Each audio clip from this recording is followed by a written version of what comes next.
ये किस पे लगता है? एमआरपी पे लगता है। नंबर 3, एमआरपी पे लगने के बाद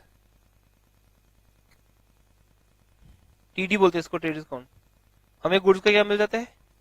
एक्चुअल प्राइस। तो इट मीन ट्रेड डिस्काउंट क्यों लगाया जाता है? ताकि हमारे गुड्स का एक्चुअल प्राइस मिल जाए कि एक्चुअली गुड्स कितने की हैं।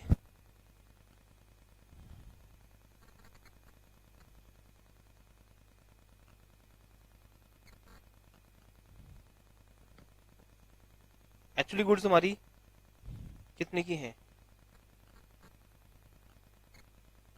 लेकिन अगर कैश डिस्काउंट की बात करें, कैश डिस्काउंट ऑलवेज शो होता है। कैसे शो होता है बेटा? दो तरह का है, एक डिस्काउंट अलाउड, डिस्काउंट अलाउड, और दूसरा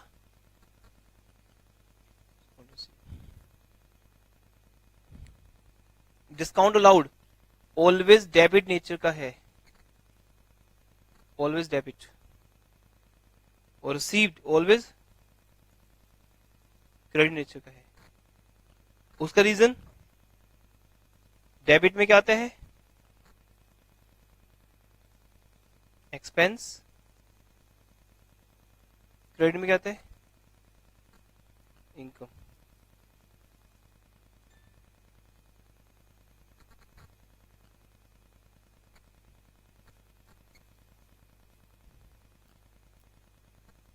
सो डिस्काउंट कभी भी आएगा बस माइनस हो जाएगा बुक्स में, कैश डिस्काउंट शो होगा। रीजन, क्योंकि ये हमने अपने लालच में लिया है, हमने कैश दे दिया तो हमें डिस्काउंट मिल गया, ये शो होता है। इससे गुड्स का प्राइस कम नहीं होता।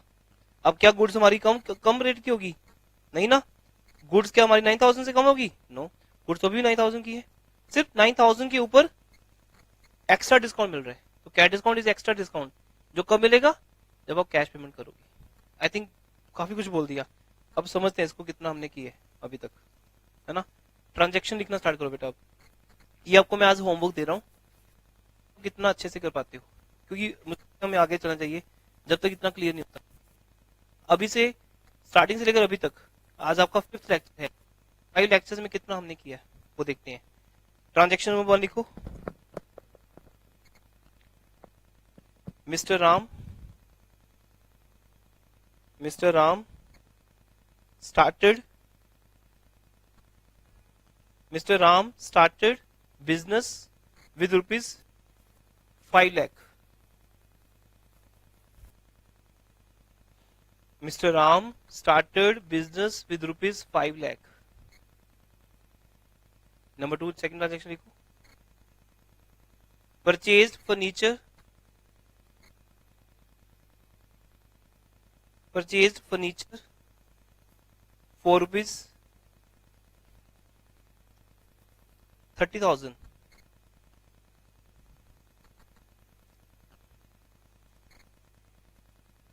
Purchased furniture for rupees 30,000. Third, paid rent for the shop. Paid rent for the shop. Rupees 5,000.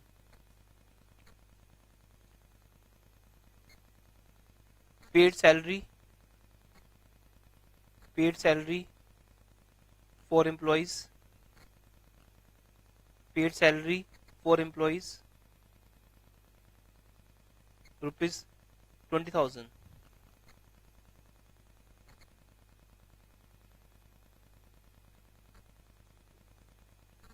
Goods purchased for cash, goods purchased for cash, rupees 10,000. Goods purchased from Mr. Amit. Next, goods purchased from Mr. Amit, rupees 20,000 on credit.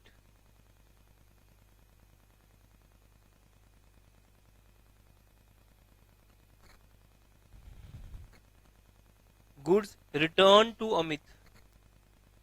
अब आपके सामने entries आएंगी तो आपको चलेगा कि हमने कितना पढ़ लिया, कितना हमारा हो चुका है cover. Goods return to mister Amit ₹5,000। Next, balance amount, balance amount paid to mister Amit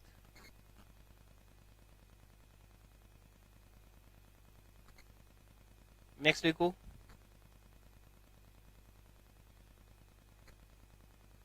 goods sold to, goods sold to mister Shyam ₹20,000 on credit.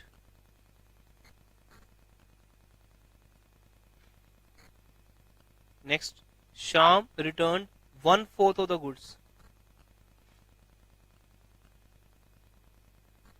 Shyam return 1/4 of the goods।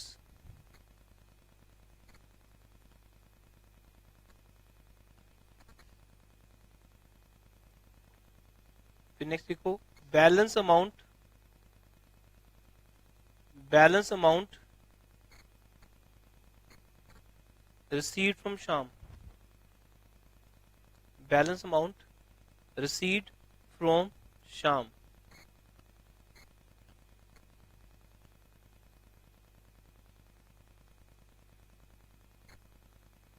Goods sold for cash ₹20,000, goods sold for cash ₹20,000। Next लिखो opened a bank account, opened a bank account with State Bank of India,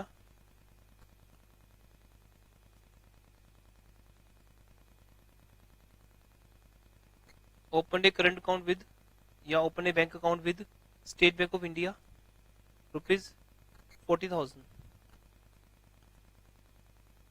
क्या करोगे bank account open करने के लिए?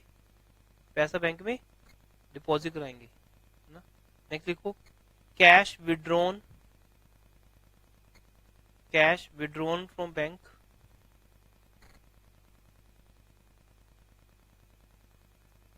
₹5,000।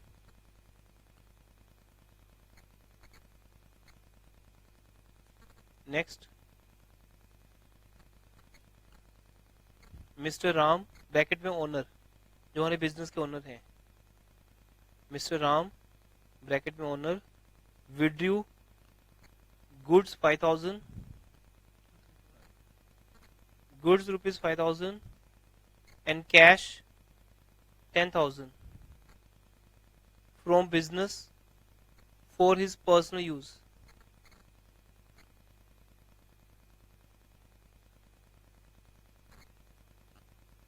ठीक है, 5,000 goods और 10,000 cash for his personal use। Rent paid by check ₹8,000, rent paid by check ₹8,000। Goods purchased, goods purchased for ₹10,000 at 10% trade discount and 5% cash discount। Goods purchased for ₹10,000 at 10% trade discount and 5% cash discount, but payment made by check। एक ही बात है, cash में दो या cheque से करो। Payment made by check.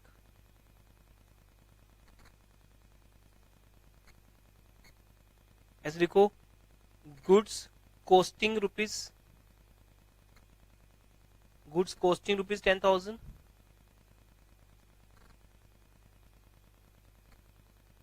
sold at a profit of 10%,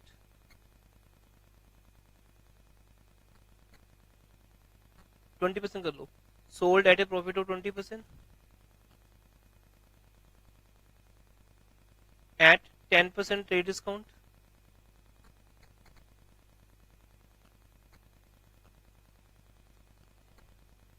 and cash discount 800.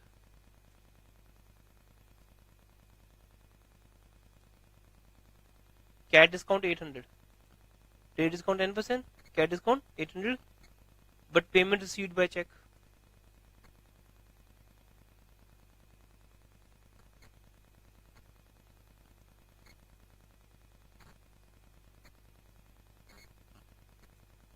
Owner, नाम राम है उसका, मिस्टर राम ब्रैकेट में owner, withdrew cash 5000 from bank for his personal use. Owner, owner या राम लिख लो, मिस्टर राम ब्रैकेट में ओनर, विड्रू या ड्रू लिख लो,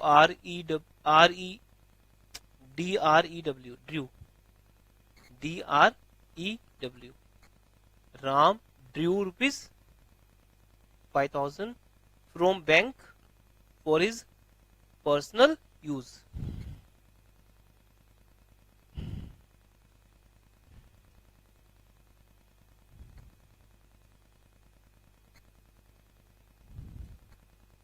अगर बेटा ये स्टार्टिंग सेंट तक का रिजल्ट है.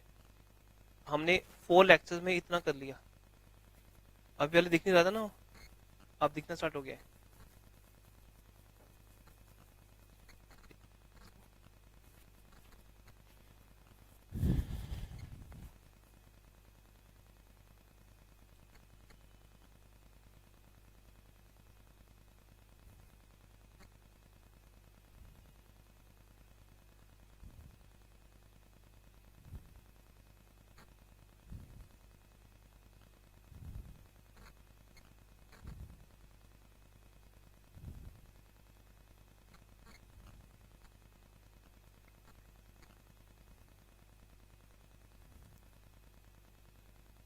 ठीक है.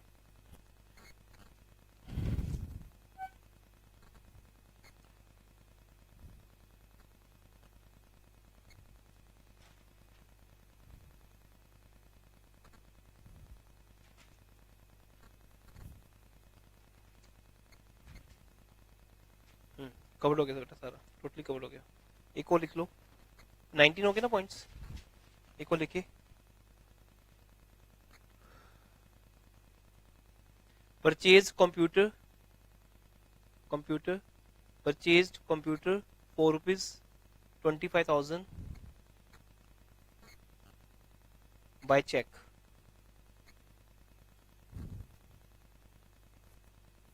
Now make it ना, और देखते हैं हमें कितना समझ आ गया कितना नहीं आया, है ना. ये आपका होमवर्क रहेगा, अभी लिखना नहीं है. अभी मैं जस्ट आपको रिवाइज कराऊंगा. नोबडी विल राइट ना, it is a question, it is a homework. Then इसके बाद हमारे पास 2 चॉइसेस है बेटा. 1 हम आपका स्कूल बुक स्टार्ट कर दें, 2 माई असाइनमेंट, है ना. तो फर्स्ट लेवल हम स्कूल बुक से स्टार्ट कर सकते हैं, है ना. स्कूल बुक हमारे पास ज्यादातर 2 ही है बेटा, एक तो TS ग्रेबल, है ना, और एक DK गोयल. हम दोनों ही कर सकते हैं, कोई दिक्कत नहीं है ना. तो आप अपना स्कूल बुक जो भी है लेके आएंगे. जिनके पास कोई बुक नहीं है, देंगे they can purchase this book. इस बुक से बेटर बुक है ये, मेरी तरफ से रिकमेंडेशन इस बुक के लिए रहेगा. कोई भी कर सकते हो वैसे आप, है ना. सब बुक्स में ऑलमोस्ट सेम दिया हुआ है. हम यहाँ पे तो ट्यूशन पे सारी बुक्स ही करते हैं, कोई प्रॉब्लम नहीं है, क्योंकि आपका स्कूल बुक तो चलेगा चलेगा. साइमल्टेनियसली मुझे अपना असाइनमेंट भी आपको देना होगा. तो अगर स्कूल बुक है ऑलरेडी एक तो ठीक है, अगर कोई भी नहीं है फिर नेक्स्ट डे नहीं कहना नेक्स्ट टाइम कि सर कोई बुक नहीं है. देन परचेज एनीवन, एनीवन में एनीवन, ठीक है ना. प्रेफरेबली मुझे ये है कि आप ये बुक परचेज करेंगे तो 2 बुक्स हो जाएंगे हमारे पास. स्कूल लेवल पे TS है तो भी DK कर लो, अगर स्कूल में DK है तो TS कंट्रास्ट में कर लो, बेटर है ना. स्कूल में कोई भी हो, हमें 2 बुक्स मिनिमम करनी है. तो इसलिए irrespective to any school book, अगर वो DK गोल करवा रहे हैं तो वो तो ऑलरेडी है ही आपके पास. तो सेकंड तो मींस दोनों बुक्स आपके होनी चाहिए. तो अब लेके आइएगा, कोई भी एक बुक ले आना. We will start from that, जो आपकी प्रायोरिटी हो. स्कूल के साथ चलना है, स्कूल बुक एक कर लो, साथ में डीके गोल के भी होमवर्क कर ले करेंगे, राइट। पर दोनों बुक्स बड़ी हैं, दोनों ही कर लेंगे। पर नेक्स्ट क्लास में बेटा ये लेके आएंगे आप, सो दैट हमारा यहाँ पे लेवल हो गया। अब मैं अगर आगे बढ़ूंगा ना, तो आपको अगर इतना नहीं आता तो आगे बढ़ने का फायदा नहीं। अब नेक्स्ट जाएंगे तो उसमें नया कॉन्सेप्ट आ जाएगा, बैड डेट्स। क्या बोला? बैड डेट्स बोलना ही मुश्किल हो रहा है ना अभी आपके लिए। तो अगर कोई फॉर्म इंसॉल्वेंट होती है, मतलब अगर कोई फॉर्म बंद हो जाती है, उसको लॉस हो रहा है, तो वो फॉर्म बंद हो जाती है, तो वो पैसे मार्केट में दे नहीं पाती अपने, तो मीन्स अब इसका लेवल हायर आ गया, बट उस लेवल को टच करने का कोई फायदा नहीं है जब तक कि आपको इतना ही ना आता हो, क्योंकि मेन कॉन्सेप्ट यही है हमारा। इसका फिर हम लेजर बना सकते हैं। अब ये जनरल है ना, तो नेक्स्ट बुक क्या है?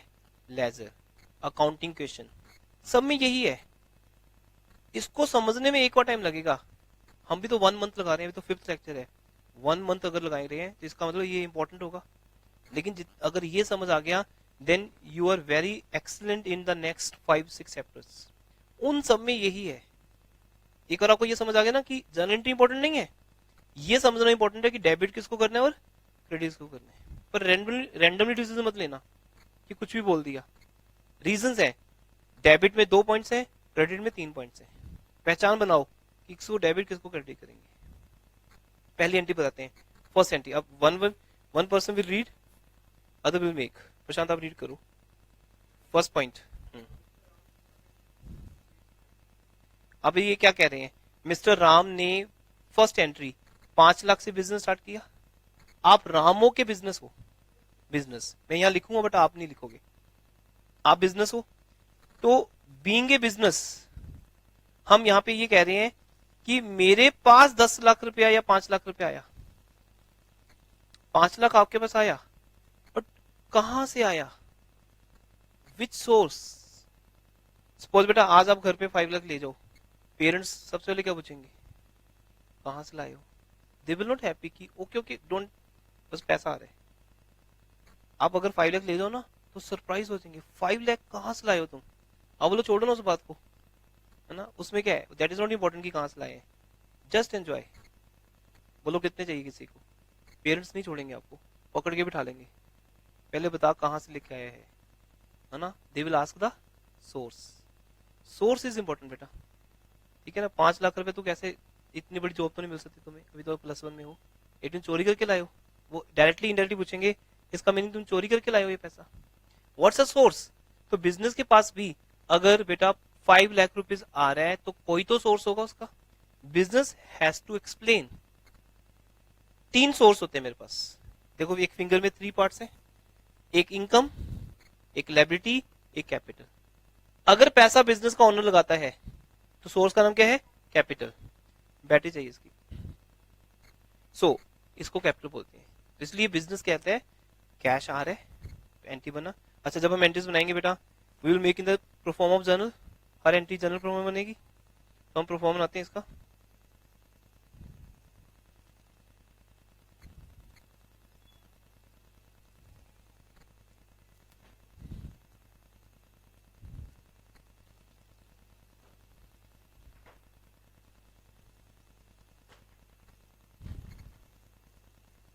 प्रोफॉर्मा सबको याद हो गया?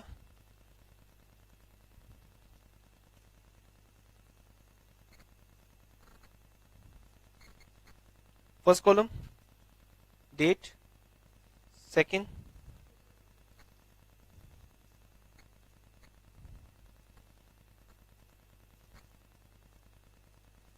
पर्टिकुलर्स, लेजर फोलियो,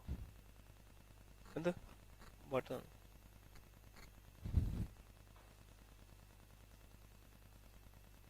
कौन सा amount? Second credit amount.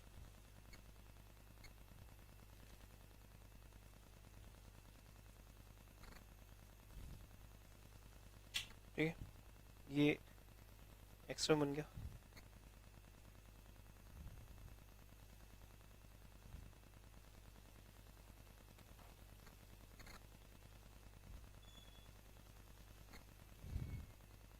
Now कुछ भी करना है, अब आपको ये फेयर वर्क कैसे करना है वो बता रहा हूँ, है ना। रफली नहीं करना, आपके नेक्स्ट पेज पे यू विल टेक 2 पेजेस और उसमें बनाओगे performance. journal, date, particulars, LF, debit amount bracket में रुपीज, क्रेडिट अमाउंट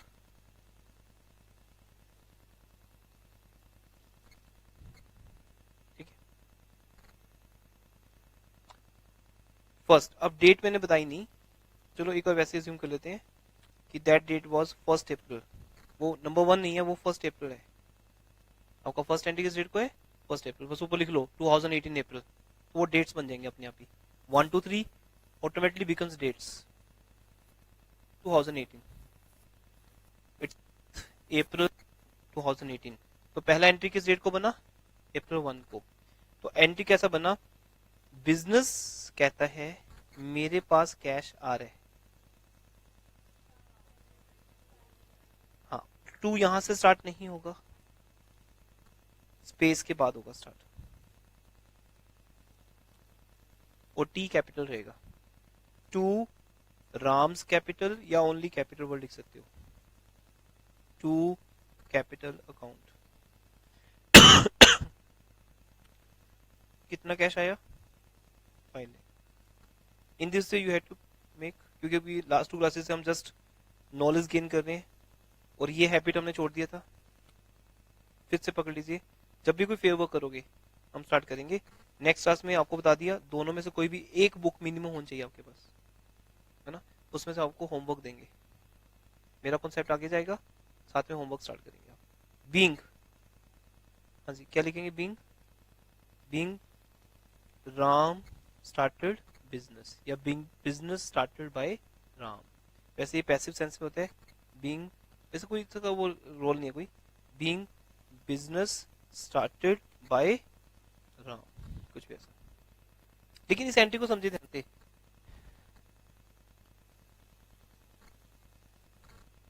कि ये जो है ना कैपिटल, ये क्या है? कैपिटल हमारे बिजनेस का पहला सोर्स है, पैसा आने का पहला सोर्स। आप बिजनेस स्टार्ट कर रहे हो और फ्रेंड को बोलो मेरे बिजनेस में पैसा लगा दे, बोलेगा मैं क्यों लगाऊं? बोलो रिस्क है ना, मैं लगाऊंगा तो शायद कल को लॉस हो जाए। तो बोलेगा आप तो लगा रहे हो, मुझे बोल रहे हो। पहले बिजनेस अपने दम पे स्टार्ट होता है बेटा, कभी भी। जब तुम अपने दम पे स्टार्ट करोगे तो दूसरा पर्सन फिर लगाएगा पैसा आपके बिजनेस में, तब बैंक आपके बिजनेस में पैसा लगा सकता है। तब बैंक से मींस आपको क्या मिल सकता है? लोन। तो हमेशा बिजनेस स्टार्ट करने वाला कोई ना कोई एक ओनर होता है, पहले वो स्टार्ट करता है, फिर लोग आपके बिजनेस में पैसा लगाते हैं, पब्लिक विल कम फर्दर। इसलिए हमेशा पहला सोर्स यही है। जितने क्वेश्चन तुम करोगे +1 में, पहली एंट्री ये बनेगी। तो कैपिटल क्या है? सोर्स। थोड़ा एक्टिव हो जाइए। कैपिटल क्या है? सोर्स। कैश क्या है? एसेट। तो जैसे ही बिजनेस के पास 5 लाख आता है, बिजनेस के पास एक एसेट क्रिएट हो जाती है, और वो एसेट भी है और उसके बराबर एक सोर्स भी है। एक रीजन, एक सोर्स, एक रीजन, एक सोर्स, ऑलवेज रहेगा। पैसा कहां पड़ा है? कैश में, वो एक एसेट है। कहां से आया है? राम से। और राम जब पैसा लगाता है तो राम का नेम क्या होता है? Capital. Clear? Second entry, yes, April 2 में। प्रशांत रीड करेंगे। अब बेटा देखो, जब हम फर्नीचर परचेज करेंगे तो फर्नीचर अकाउंट सबके साथ आने, ये सर नेम है हमारा, है ना। जैसे फैमिली में सबके पीछे लगते हैं ना गुप्ता, खान, बंसल, वैसे ही सबके अकाउंट के अकाउंट सब एक ही फैमिली के हैं, इसे सबके पीछे बंसल लग रहा है या खान लग रहा है, खन्ना लग रहा है। तो इसका मतलब वो एक फैमिली है, हमारी अकाउंट्स भी एक ही फैमिली है, सबके साथ आइडेंटिफिकेशन है हमारी। ये अकाउंट है जो कहां बनेगा? नेक्स्ट बुक में, जिसका नेम क्या है? Ledger. Furniture account debit to cash account. कितने फर्नीचर है? 30,000। अब आ जाएगा बीइंग, इन दिस पे चलेगा, ठीक है। अब मैं थोड़ा फास्ट रहता हूं। Third entry,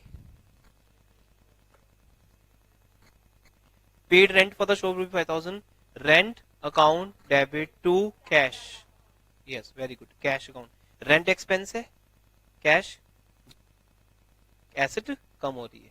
fourth same point, salaries, next point. अब गुड्स लिखी नहीं, कैश में परचेज की कि क्रेडिट पे, अगर कुछ नहीं लिखा तो कैश ही होगा। हम जैसे आप रजिस्टर लेके आए हो, कैसे लेके आए हो, पैसे दे दिए, यस। आप अपने से पूछना, ये रजिस्टर जब लेके आए हो तो पैसे देकर आए हो, यस। और सर यस पैसे देने पड़ते हैं तभी मिलते हैं, क्रेडिट थोड़ी करते कोई आपके साथ।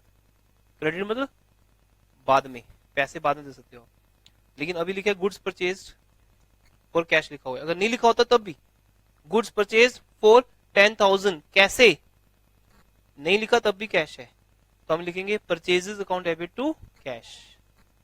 अब गुड्स का नाम क्या हो गया, परचेज। नेक्स्ट,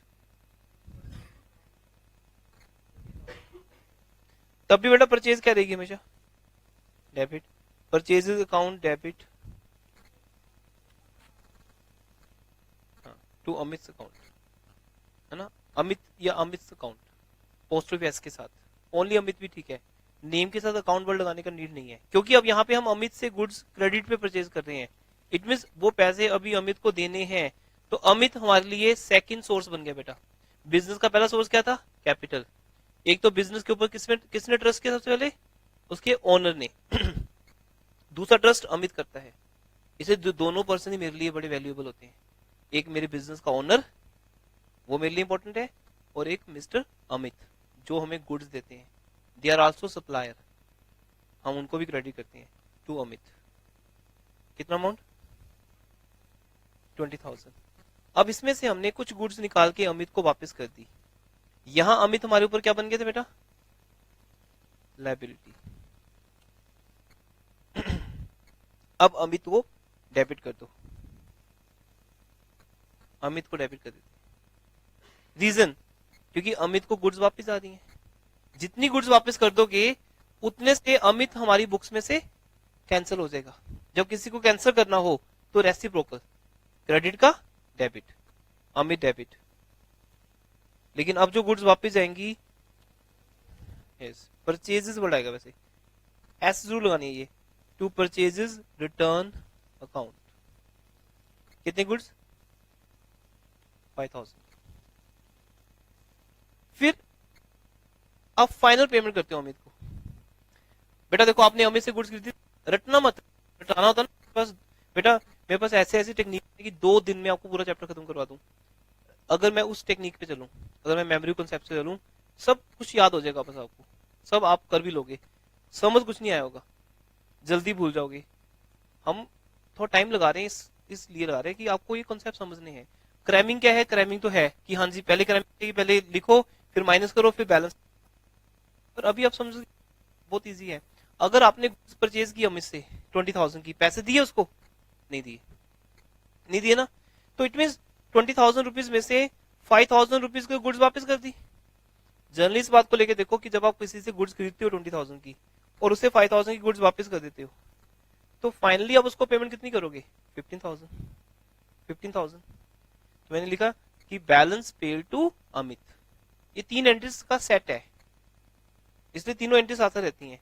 पहले अमित से गुड्स परचेज करना, फिर अमित को रिटर्न करना, फिर अमित को पैसे देना। Amit debit to cash account, कितने पैसे वापस करोगे, 15,000। फिर यही 3 एंट्रीज का सेट बना सेल का, है ना। मैंने ओरली लिखवा दी ना आपको सारे एंट्रीज, क्योंकि ये सीक्वेंस वाइज है, पूरा कॉन्सेप्ट आपके सामने अभी तक जितना हुआ है 4 लेक्चर्स में।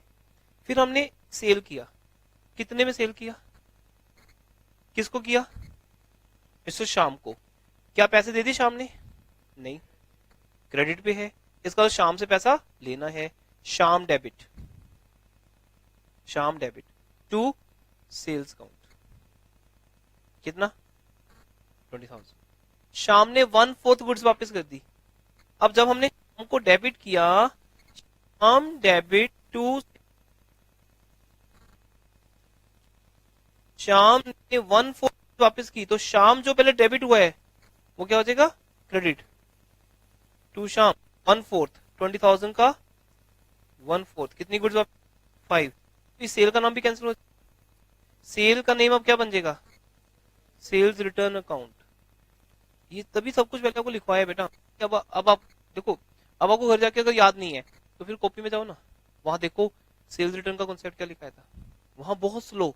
जैसे आज हमने ट्रेड अकाउंट को 45 मिनट्स में किया, 5 मिनट में भी कर सकते थे। बस इतना बोलना बेटा, याद कर लो, ट्रेड अकाउंट बुक्स में शो नहीं होता, कैट अकाउंट होता है, तो 5 मिनट भी लगेंगे। बट हमने उसको समझा ध्यान से, अब हमें पता है कि वो क्या चीजें हैं, लेकिन हम भूल भी जाएंगे, ये भी है, क्योंकि अभी नई चीज आपके लिए, बहुत जल्दी भूल जाएंगे, इसलिए बार बार पकड़नी पड़ेगी। भूलोगे पकड़ोगे लेकिन अल्टीमेटली वो दिमाग में स्टिक कर जाएगी एक जगह पे, फिर नहीं भूल सकते। अब तुम +2 के स्टूडेंट को रोको, जैसे आप एंटर करते हो, सब लोग जा रहे होते हैं +2 वाले, किसी को पूछ लो ट्रेड डिस्काउंट, बोलेगा यस, शो नहीं करना ये। कैश डिस्काउंट कब मिलना है, जब कैश पेमेंट करनी है। जब आपने गुड सेल करनी है तो सेल को क्या करना है, क्रेडिट। अब ये दिमाग में जल्दी नहीं घुसता, टाइम लगता है, और जब एक बार समझ आ जाता है कि सेल क्रेडिट ही होती है हमेशा, फिर आप फास्ट हो जाओगे कि सेल तो क्रेडिट होनी है, डेबिट क्या होना है, या तो कैश या शाम। पैसा आ गया तो कैश, नहीं आया तो शाम। फिर शाम ने गुड्स वापस कर दी, सेल्स रिटर्न टू शाम। अब शाम से पैसा हो रहा आएगा, गुड्स तो आ गई, अब क्या आएगा बेटा, पैसा आएगा। जब पैसा आएगा तो क्या होगा, टू शाम, कैश का debit to Shyam 50,000। Okay, next simple cash आ रहा है, cash account debit to sales account. Next, वहां से मैंने आज रिवाइज कराई थी आपको, इतना हमने 4 क्लासेस में किया था, यहां से हमने आज ही किया है सारा, जो भी आपके आगे है। Open a bank account, bank debit to cash, फिर बैंक से कैश निकाला, कैश आ गया, कैश डेबिट टू बैंक। फिर हमने पेमेंट की चेक से, फर्नीचर परचेज किया चेक से, फर्नीचर टू बैंक।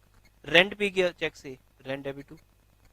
ओनर अपने घर पे ले गया, ड्रॉइंग डेबिट टू बैंक। हर जगह बैंक बैंक ही आने, और बैंक का भी 2 यूज है, या तो बैंक डेबिट होगा या क्रेडिट। अगर बैंक में पैसा जा रहा है तो पैसा बढ़ रहा है, बैंक डेबिट। अगर बैंक से निकल रहा है तो बैंक सोर्स बन गया, तू पैसा कहां से लाया है, तो बोलेगा बैंक रोबरी की है। क्या की है, बैंक रोबरी, तो पैसा बैंक से है। अब लोग सिंपल, बैंक रोबरी की है। वैसे तो बहुत पैसे पड़े थे, मैं 5 लाख नेक्स्ट डे और लेके आऊंगा, आज मैंने सिर्फ एक बैंक लूटा है 5 लाख, तो जब भी पैसा चाहिए मैं बैंक लूट सकता हूँ। बैंक रोबरी, तो बैंक क्या बन गया आपके लिए, सोर्स, है ना। तो किसी पर्सन के रिच होने का सोर्स क्या है, बैंक रोबरी। उसको जब दिल करता है एक बैंक में रोबरी कर लेता है, तो उसके कैश आ जाता है। आपका दिमाग मूवी में चल रहा है ना। Cash account debit to bank, bank is a source, है ना। तो इस तरह से एक चीज सोर्स है या रीजन है। अब पैसा बैंक से आ रहा है, जा किस पे रहा है वो डिपेंड है, किस पे जा रहा है। ओनर के पास आ रहा है तो ड्रॉइंग डेबिट, रेंट पे जा रहा है तो रेंट डेबिट, फर्नीचर पे जा रहा है तो फर्नीचर डेबिट। उसके बाद की 2 ट्रांजेक्शन तो वही है, डिस्काउंट वाली ना। क्लियर हो गया बेटा। अभी थोड़ा सा ये प्रॉब्लम चल रहा है ना, हम आपको अपनी फुल कैपेसिटी पे टीच नहीं कर पा रहे।